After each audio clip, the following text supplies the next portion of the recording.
The tranquil landscape of Lamdong province, the French colonial territory of Cochin, China, 1938.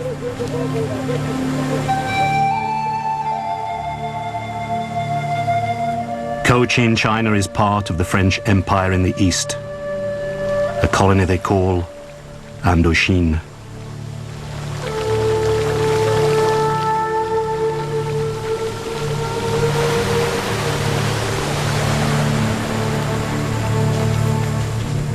Indochina is formed by Laos and Cambodia in the west and the eastern territories of Tonkin, Annam and Cochin China, the ancient kingdom of Vietnam.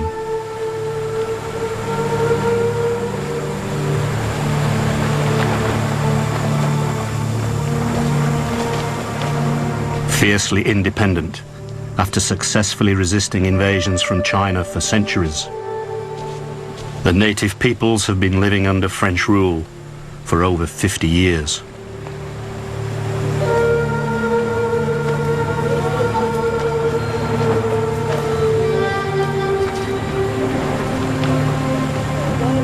Now, disguised by the timeless serenity of their countryside, these outwardly placid people are building powerful independence movements.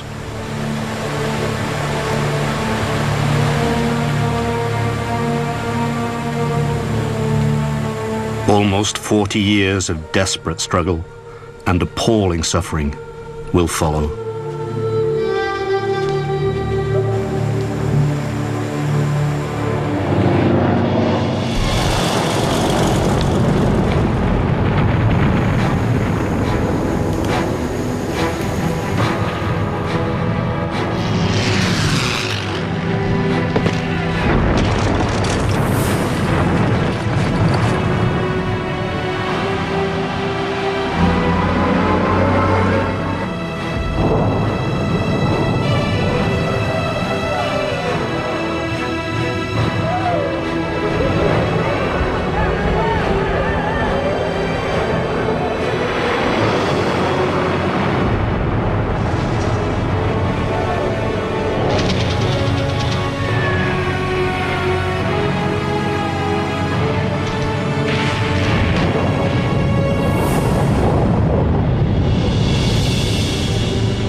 Using their own first-hand accounts and previously unseen film shot entirely in color,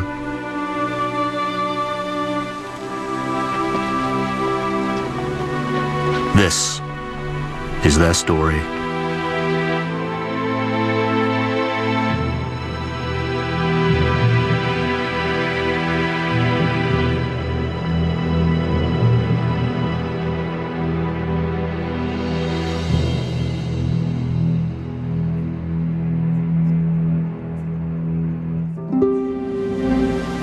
The Northwest Frontier, the gateway to Asia, 1937.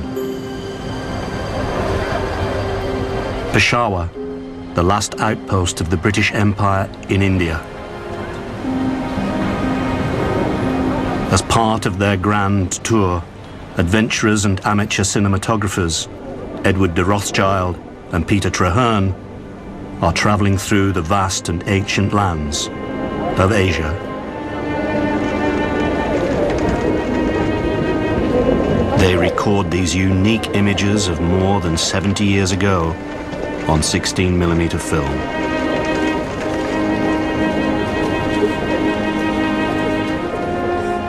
They have never been broadcast before.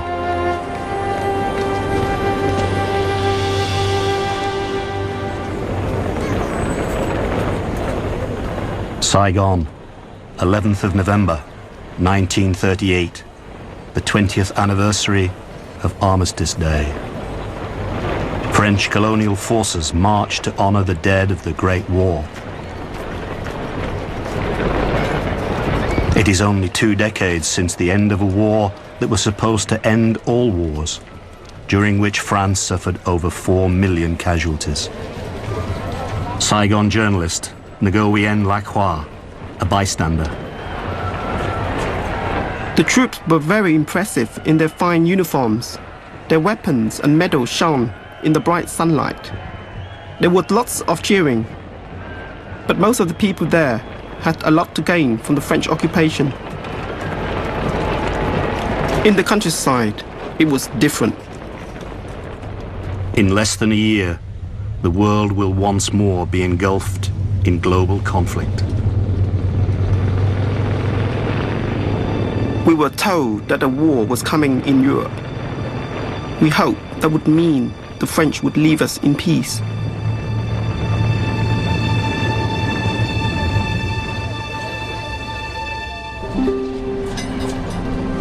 Saigon has all the trappings of the colonial good life.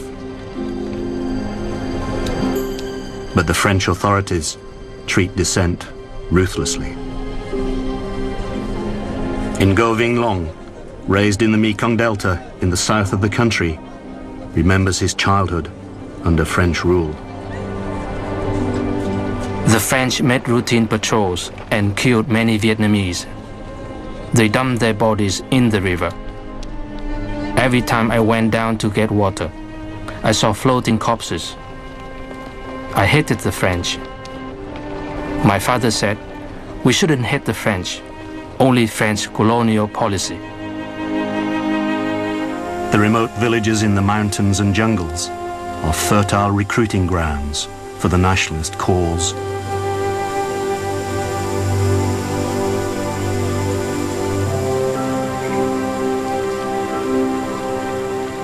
Long's father is active in the struggle. My father was very idealistic. He gave most of his land to the peasants in his village in the north and moved to the Mekong Delta as a school teacher. He was horribly tortured by the French. They bashed his head and broke his ribs, puncturing his lungs. Doctor said he only had a week to live. But he refused to die.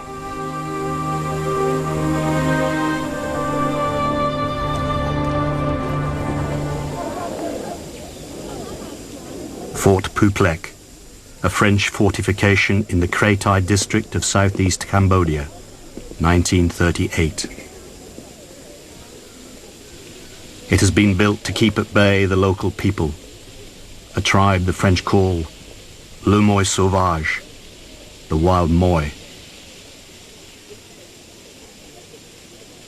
The Western colonial powers espouse the virtues of liberal democracy, so many nationalist movements look to communism for ideological support, especially the Marxist-Leninism of the Soviet Union.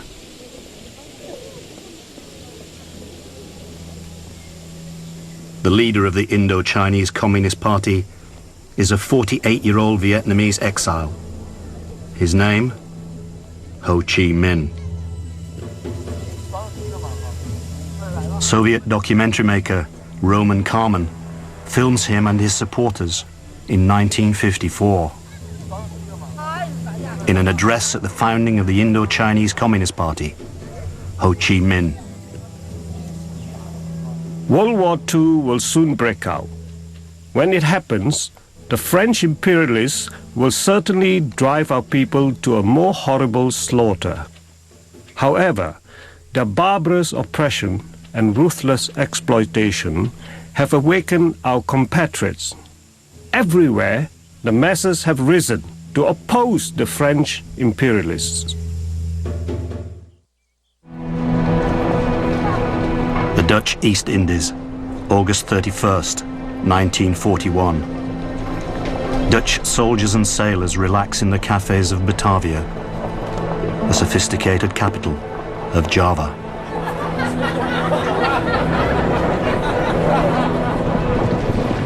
But all is not as it seems. Dutch troops parade defiantly, despite the fact that their homeland has fallen to the German army. The Nazis are rampaging across Europe. Japan has occupied large parts of China, and its imperial forces are massing for a huge attack in the Pacific and Southeast Asia. The world will never be the same again.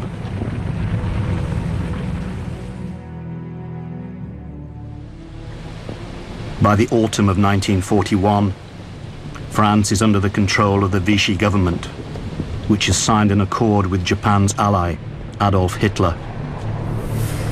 After initial skirmishes, the French authorities in Indochina agreed to allow the Japanese army unhindered movement throughout the colony. Now the Indo-Chinese people have two masters, Vichy France and Imperial Japan. Ho Chi Minh. The French bow their heads and kneel down shamelessly, without a single word of protest. As a result, our people suffer under a double burden. They serve not only as buffaloes and horses to the French invaders, but also to the Japanese.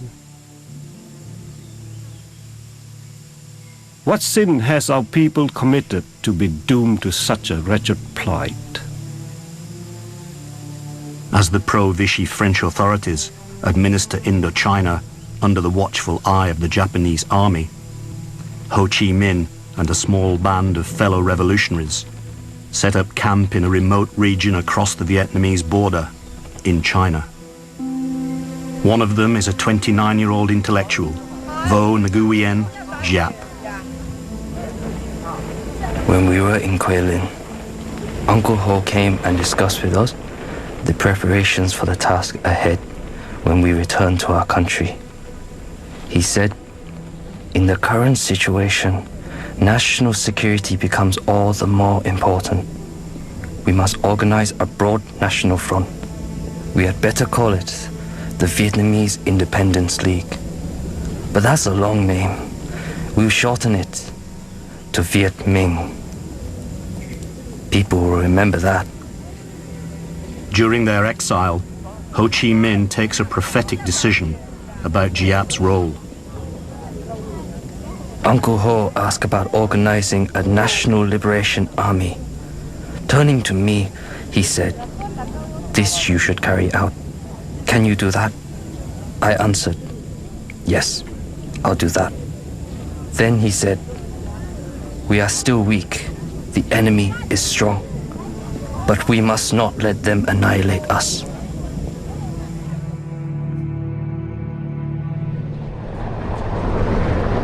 By 1942, following the Japanese attack on Pearl Harbor, the only parts of Asia and the Pacific not under Japanese control are the British stronghold of India and the territory in China controlled by Chiang Kai-shek's anti-communist Chinese nationalists.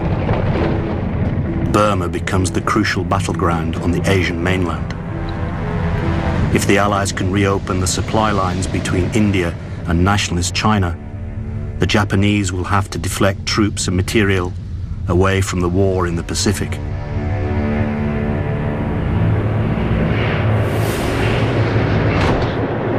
British and American forces use unconventional warfare tactics behind Japanese lines. They make contact with local tribes and organize them to fight the Japanese. The Americans also send men from the newly formed OSS, the Office of Strategic Services, precursor of the CIA, to support local groups, both nationalist and communist.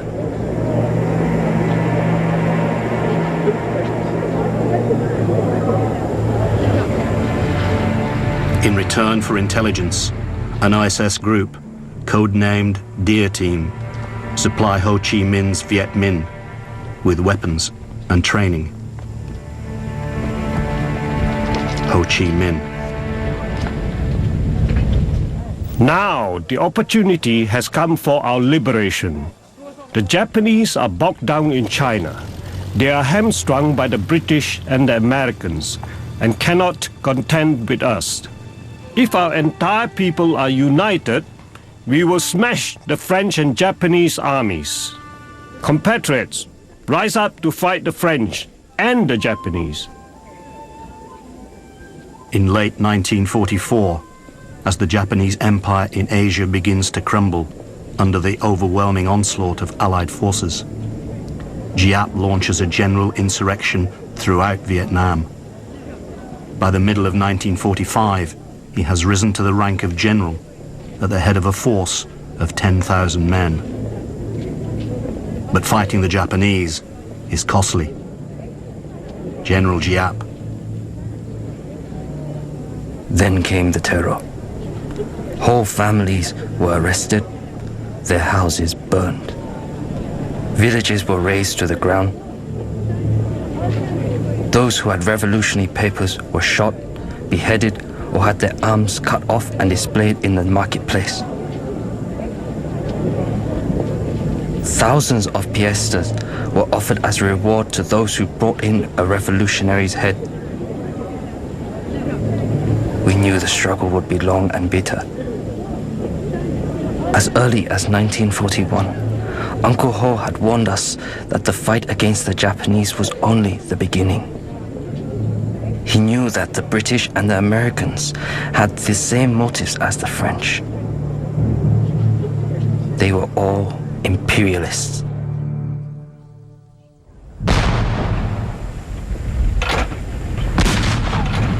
An OSS training camp in Burma at the end of the war. Events in Asia are developing rapidly. Ho Chi Minh's prediction proves to be accurate. In March 1945, the Japanese army overthrows the French administration and replaces it with a puppet government under Bao Dai, the Emperor of Annam. August 25th, Rangoon, Burma. Lieutenant General Takata Numata arrives from Saigon to surrender Japan's Southern Army to the Allies, following Emperor Hirohito's order that Japan endures the unendurable and accepts defeat. Ho Chi Minh. This is a great advance in the struggle waged for nearly a century by our people. The National Liberation Committee is now our provisional government. Unite around it and see to it that its policies and orders are carried out throughout the country.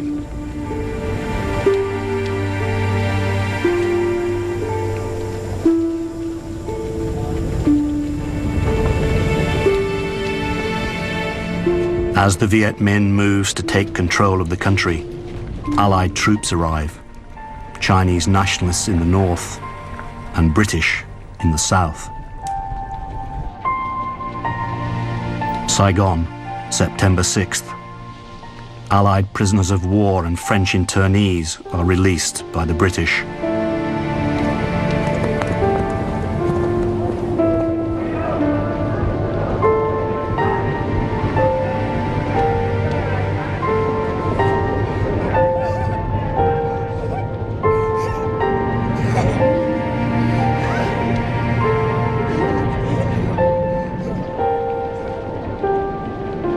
General Gracie, commander of British forces, allows the Japanese to retain their weapons to help him keep order.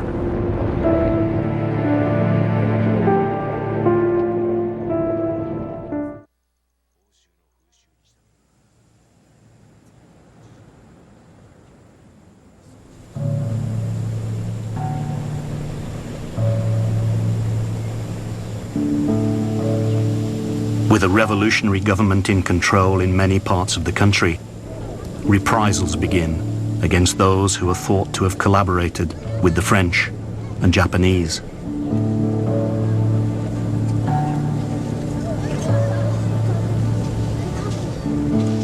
Ngo Yen Xuan Fong, who will later become a senior diplomat, describes what happened to his family.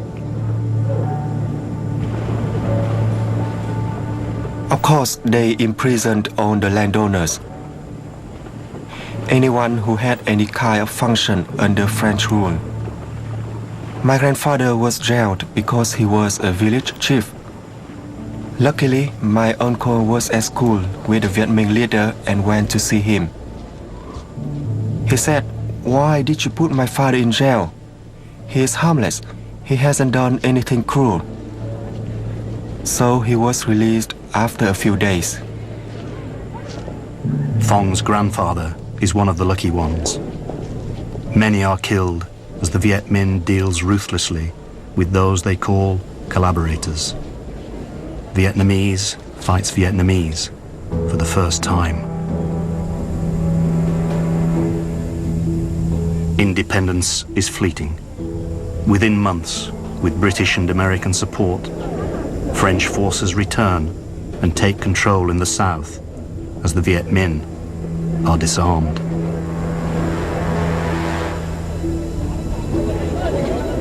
In the north, Ho Chi Minh's forces are unable to prevent lawlessness by the Chinese Nationalist Army. He has little choice but to ask the French to return to restore order. Once again, Indochina is ruled from Paris.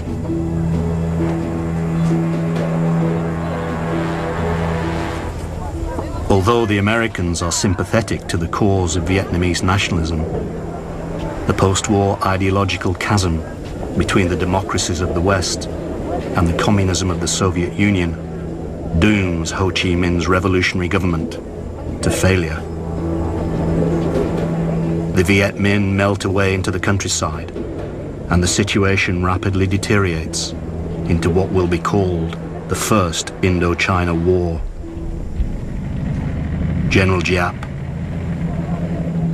On one side, the professional army of an old imperial power, armed with all kinds of modern weapons, aircrafts, warships, artillery, machine guns.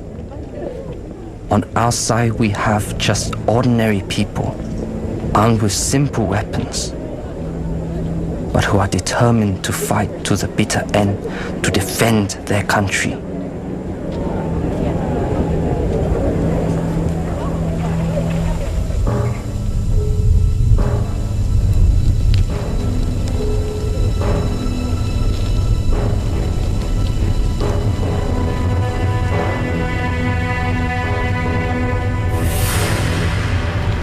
Although Giap's tactics gradually erode French control in the countryside, its weapons still possess frightening power. Ngo Van Chu, a Viet Minh officer at the Battle of VinhIen, January 17th, 1951. Our division has been under attack ever since this morning. We are forming a group of 10 elite battalions who should be able to take Vinh Yên before tomorrow. Then I hear a sound in the sky. Strange birds appear,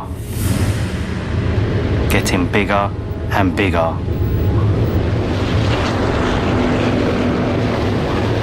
Aeroplanes. I order my men to take cover from the machine guns and bombs, but the planes dive without firing. Then hell opens up before my eyes.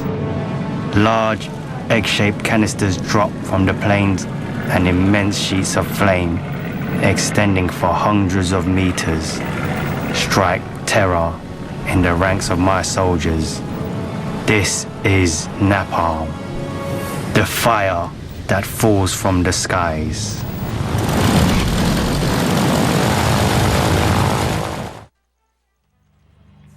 By 1951, 100,000 Vietnamese are fighting with French forces against the Viet Minh.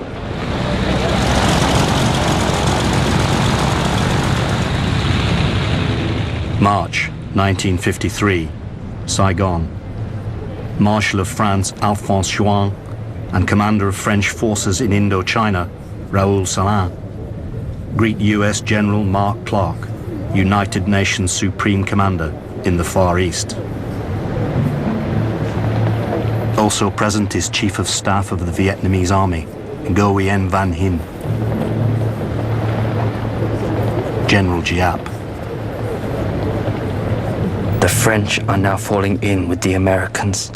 and using their money and equipment to establish national armies. And so, France is beginning to turn over Indochina to the United States.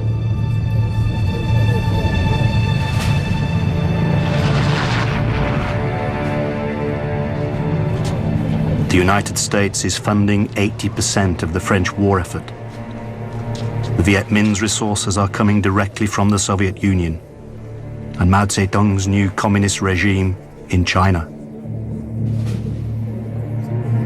The Indochina War is no longer a minor skirmish between a European empire and its reluctant colonial subjects. It is becoming a global battleground.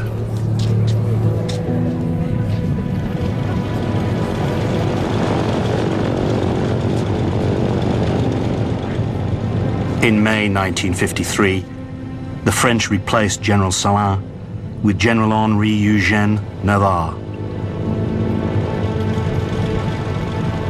He immediately makes a momentous decision to create a major defensive position in the northwest of Vietnam, close to the Laos border.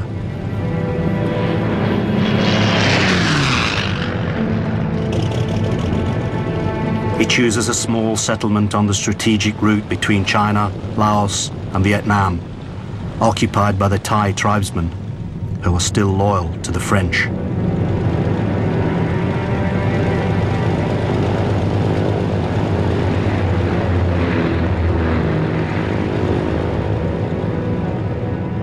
It is called Dien Bien Phu. Navarre orders the airlift of a large force from the Gia Lam Air Base in Hanoi and Gap Ba in Haiphong. Viet Minh officer Ngo Van Chu watches as the French forces land. We knew they were the best they had. Paratroopers, legionnaires. The battle would be hard. I realized that Dien Bien Phu would make or break us. US-supplied B-26 bombers drop napalm on enemy positions. The French garrison below is outnumbered 4-1 by a Viet Minh army 50,000 strong, which completely encircles it. General Giap, late November 1953.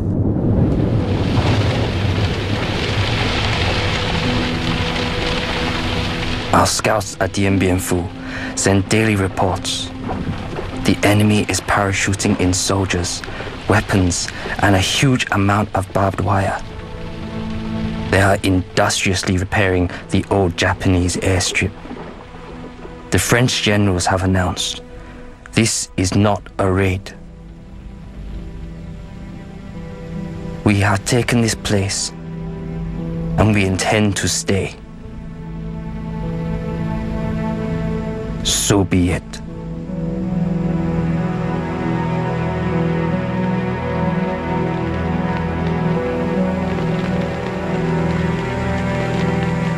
Soviet director Roman Kármán is given total access to Giap's army to help him tell the story of the battle.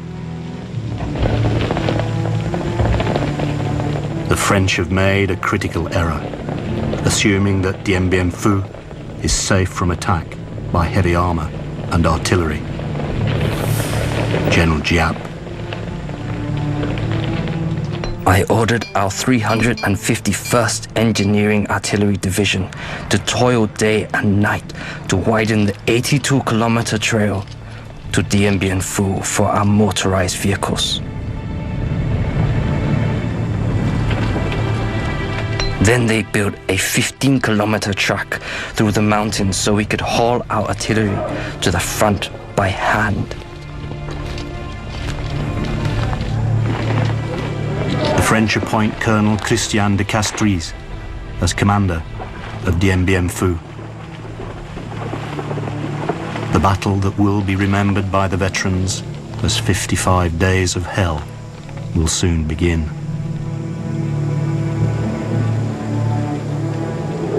No quarter will be given. None will be asked for.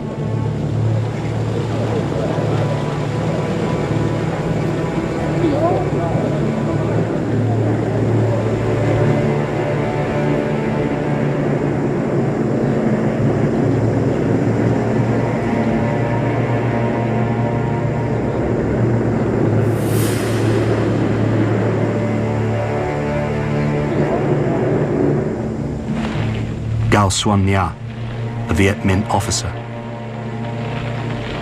It took us about 45 days. We marched at night and rested during the day. Sometimes we just slept on the roadside and dug our own foxholes against enemy attacks from the air. Viet Minh Captain Chun Van Ho. The French were physically bigger and had many weapons. But we had something we could use against them: our courage. We were determined to fight until the end because they came here to steal our land. March 13th, 1954. The assault on the French stronghold of Dien Bien Phu begins.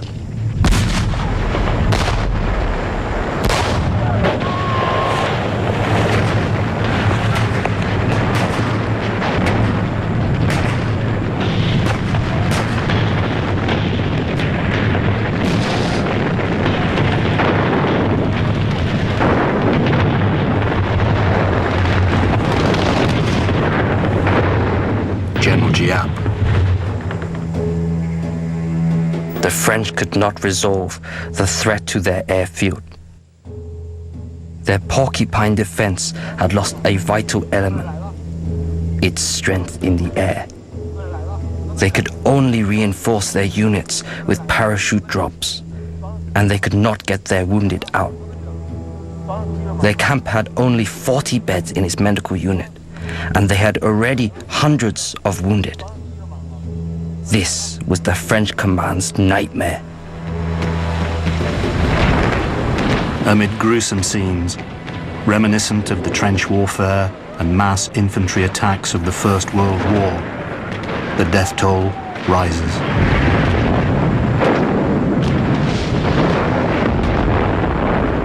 There are countless acts of heroism on both sides as the Battle of Dien Bien Phu becomes part of military folklore.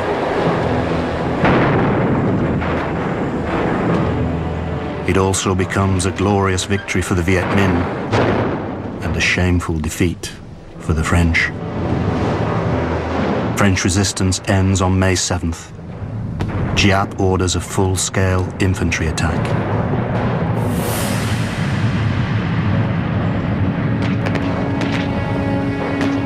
De Castries radios Colonel Cogny at headquarters in Hanoi. The Viets are everywhere. The situation is very grave. I feel the end is approaching. General Giap. Tonight, we will attack the Porcupine's Eye and finish it off.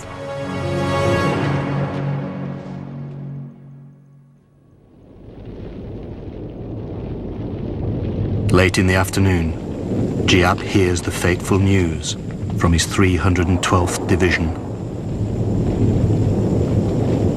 All enemy soldiers in the command post have surrendered. We have arrested De Castries.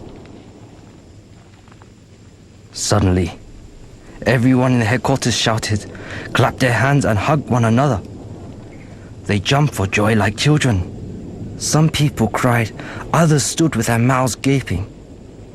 The faces of others turned pale with shock.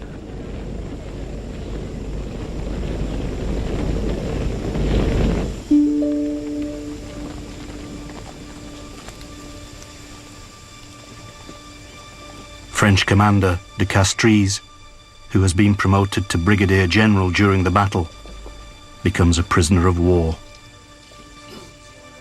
He will be released after 4 months. One of the lucky ones. 1,500 men under his command are dead. Several thousand more are wounded.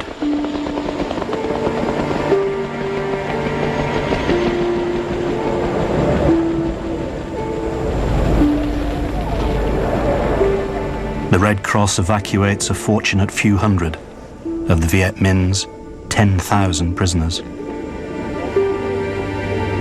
But most are force-marched to prisoner of war camps hundreds of kilometers away. Less than 4,000 will survive to be repatriated to France.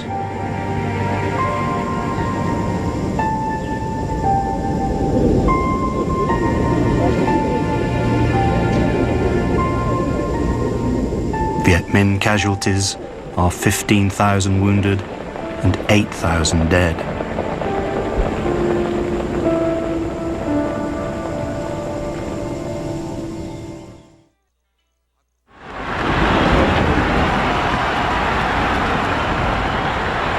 Victory at Dien Bien Phu creates a wave of euphoria across the country. Ngoc Anh Vu, a civil servant in the French administration. At first, we couldn't believe it. The Europeans, so big and strong, with all their tanks and aeroplanes, beaten by us. Humble little Vietnamese. Farmers, school teachers, factory workers. We were so proud.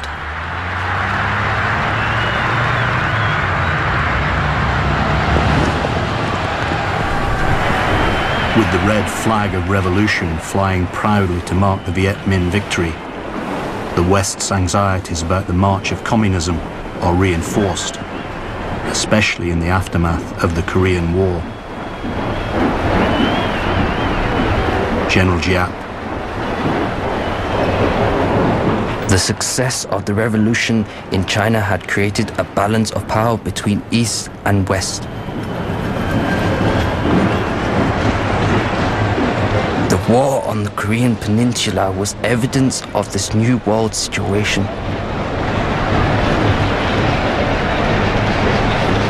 Until now, our war was still a battle between the peoples of Indochina and France. The United States was determined to replace France in Indochina, but the situation did not allow the US to jump directly into war. It might develop into a second Korean War, in which there was no guarantee of victory for the US, and it would not be easy for them to draw in allies already exhausted from Korea.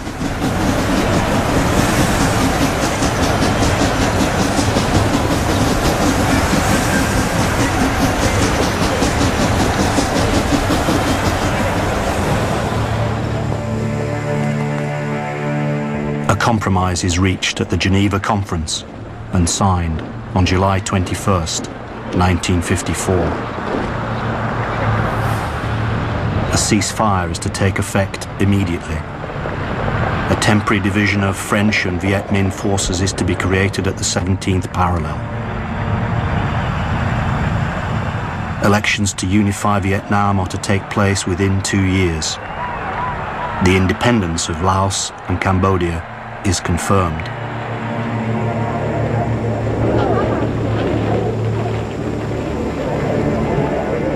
After decades of colonial rule, the French leave Indochina.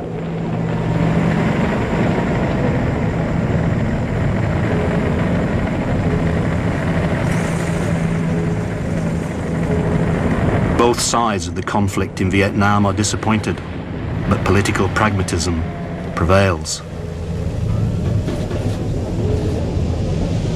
General Giap. We needed a time of peace. We needed an area with a capital, a seaport and an airport to consolidate the fruits of our revolution and to prepare our forces to strive for complete independence and unity in the future.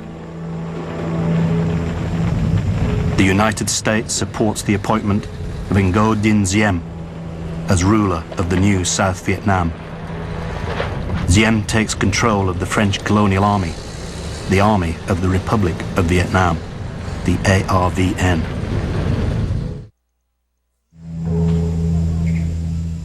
On July 22nd, 1954, Ho Chi Minh speaks to the Democratic Republic of Vietnam, the new nation north of the 17th parallel. We have achieved many glorious victories. We have achieved this great victory. The French government has recognized the sovereignty of our nation and that their troops will leave our country. From now on, we must concentrate all our efforts on the struggle to achieve unity and the complete independence of our entire country. Ho Chi Minh's revolutionary government introduces draconian Stalinist economic reforms and applies communist principles ruthlessly. People are mobilized for huge reconstruction programs. Saigon journalist Nguyen Lac Hoa. Hundreds of thousands of people came south, especially anyone with land, money or status. Most of the Catholic population left as well. Uncle Ho was undoubtedly a nationalist hero, but his revolutionary government was totally ruthless. Anyone who opposed it was re-educated, which usually meant they were eliminated. An official announcement from the government of the Democratic Republic of Vietnam, Hanoi, December 1955. During the last 100 days, 100,000 persons belonging to all social classes have participated in the interrogation of landlords of villages surrounding the capital.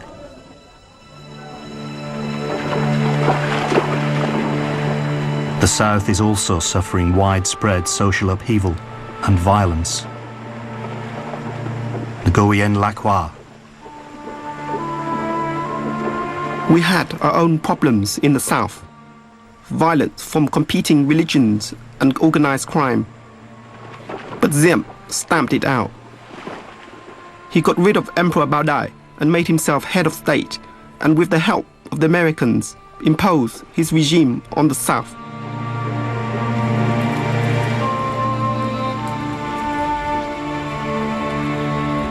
It soon becomes apparent that elections agreed to in the Geneva Accords will not happen, and that the division of Vietnam at the 17th parallel will become permanent.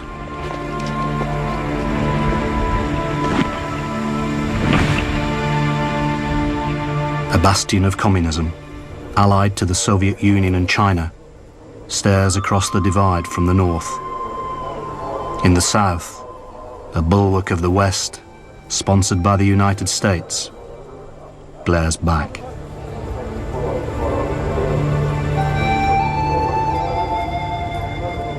It will take 20 years of suffering and death before the confrontation that will soon engulf the people of Vietnam comes to an end.